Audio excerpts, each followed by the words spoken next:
আসসালামু আলাইকুম। আমি হুমায়ুন কবির।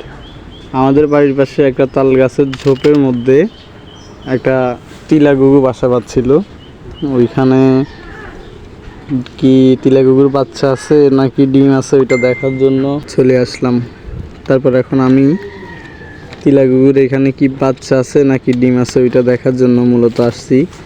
আর তাল গাছের মধ্যে ওঠা অনেক কঠিন, তাই নিচ থেকে ক্যামেরা দিয়ে দেখার জন্য চেষ্টা করতেছি আর কি। দেখি কি দেখা যায়।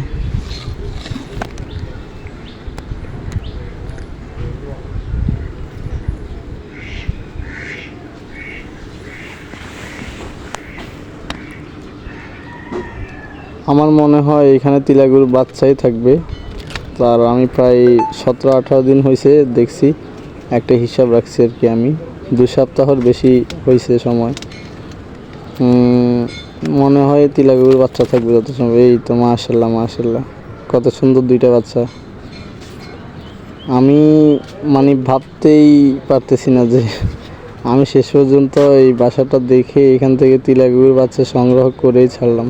একজোড়া তিলাগুগু পালার খুব শখ ছিল, তো শেষ পর্যন্ত আমার হাতে চলে আসলো তিলাগুর বাচ্চাগুলো।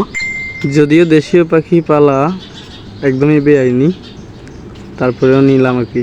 গুগু পাখির বাচ্চাগুলো যদিও ছোট, তবে আমি পালতে পারবো, আমার আগের এক্সপিরিয়েন্স আছে।